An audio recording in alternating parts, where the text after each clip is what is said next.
ഹൃദയനൊമ്പരങ്ങൾക്ക് ആശ്വാസവുമായി ലക്ഷ്മിനാരായണ ക്ഷേത്രം രക്ഷാധികാരി പ്രകാശ് സ്വാമി. മൈത്രയിലെ വൃദ്ധസനത്തിൽ ഇത്തവണയും മുറതെറ്റാതെ സ്വാമി ഓണക്കോടിയുമായി. നിങ്ങളെ സഹായിക്കുകയൊക്കെ ചെയ്തുകൊണ്ടിരിക്കുക. കഴിഞ്ഞ ദിവസമാണ് സ്വാമിയുടെ ഭക്ഷണം കൊടുക്കാൻ വന്നപ്പോഴാണ് നമ്മുടെ ജോർജിയാണ് ഒരു ആവശ്യം പറഞ്ഞത്. എനിക്കാണെങ്കിൽ കാല് എനിക്ക് വെച്ച് തരണമെന്ന് പറഞ്ഞു.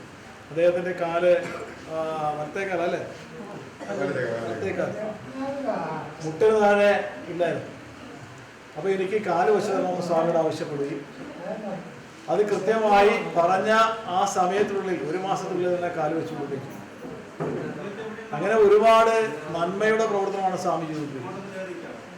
എല്ലാ ഓണത്തിനും ഇതുപോലെ ഓണത്തിന് തൊട്ട് മുമ്പായി ഇവിടെ വന്ന് എല്ലാവർക്കുമായ ആവശ്യമായ വസ്ത്രം സ്വാമി കൊടുക്കും. അതോടൊപ്പം തന്നെ അതിനുശേഷം ഇപ്പോൾ 29-ാം തീയതി സ്വാമിയുടെ പോലെ ഓണസദ്യ. അപ്പോൾ അങ്ങനെ ഇവിടെ മാത്രമല്ല, നേരത്തെ ഇവിടെ സൂചിപ്പിച്ച പോലെ ഇവിടെ മാത്രമല്ല, ഇതിന് ശേഷവും സ്വാമി ഇപ്പോൾ മറ്റൊരു ഇതുപോലൊരു പ്രവർത്തനത്തിലേക്കാണ് ഇപ്പം തന്നെ പോകാൻ പോകുന്നത്. അങ്ങനെ ഒരുപാട് പ്രവർത്തനങ്ങൾ, ഈ ജീവകാരുടെ പ്രവർത്തനങ്ങൾ, ഇത്തരത്തിലുള്ള നന്മയുടെ പ്രവർത്തനങ്ങൾ സ്വാമിയുടെ നേതൃത്വത്തിൽ നമ്മുടെ ഇവിടെ നടന്നുകൊണ്ടിരിക്കുക.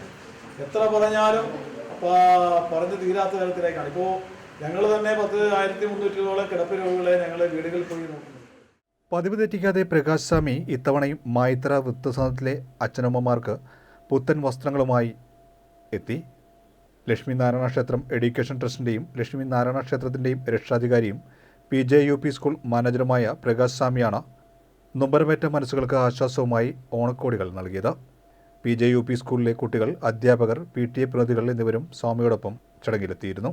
KK കുമാരൻ, പേനാൻ palliative care society chairman S Radhakrishnan, വ്യാപാരി വ്യവസായ സമിതി സംസ്ഥാന കമ്മിറ്റി അംഗം TV ബൈജു, ലക്ഷ്മിനാരായണ ക്ഷേത്രം ഭാരവാഹി ഓമനക്കുട്ടൻ, ജനപ്രതിനിധികളായ സുധാ സുരേഷ്, രജനി സന്തോഷ്, ലക്ഷ്മിനാരായണ ക്ഷേത്രം എഡ്യൂക്കേഷൻ ട്രസ്റ്റ് അംഗം രാജു പള്ളിപ്പറമ്പിൽ, PJUP സ്കൂൾ പ്രധാനാധ്യാപകൻ C Satheesh, PTA president K Satheesh, school leader Sivananda, mother PTA president Ramya എന്നിവർ പങ്കെടുത്തു.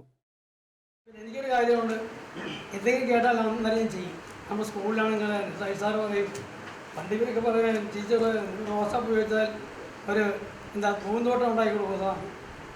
അതാണ് ചിറ്റാത. എന്തെങ്കിലും ജമിക്കകത്ത് കേട്ടാൽ അന്നേരം സാധിക്കണം, അന്നേരം നടത്തണം. ആ ചിന്താഗതിയാണ്. അതുകൊണ്ട് ഇന്നൊരു ഈശ്വരൻ എനിക്കൊരു മുട്ട് മരിച്ചിട്ടില്ല. എല്ലാത്തിനും ഞാൻ മുൻപിലുണ്ട്. പ്രത്യേകിച്ച് അമ്മമാരും അച്ഛന്മാരും. ഇപ്പോൾ നിങ്ങൾക്കറിയാം, കുറച്ചുകൂടി നിങ്ങൾ മനസ്സിലാക്കണം, ഇവർക്ക് എല്ലാ മക്കളുള്ളവരാണ്, മക്കളും വേറെ കുട്ടികളുള്ളവരാണ്. എന്തുകൊണ്ട് ഇവിടെ വന്നു? ആശ്രയമില്ലാതെ വരുമ്പോഴാണ്. അപ്പം നമ്മൾ പഠിക്കണം.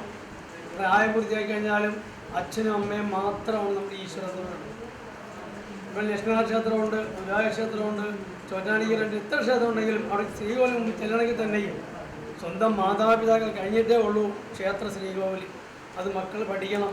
ഇത്ര അവസരം നമ്മുടെ അച്ഛനമ്മമാർക്ക് ഒരിക്കലും ഉണ്ടാവരുത് എന്നൊരു പറഞ്ഞുകൊണ്ടാണ് ഞാൻ ഈ പ്രസ്ഥാനത്തേക്ക് ഈ വൃത്ത സദനം എന്ന് പറയുന്ന മൈത്രയിലെ സർക്കാർ സ്ഥാപനമാണ്.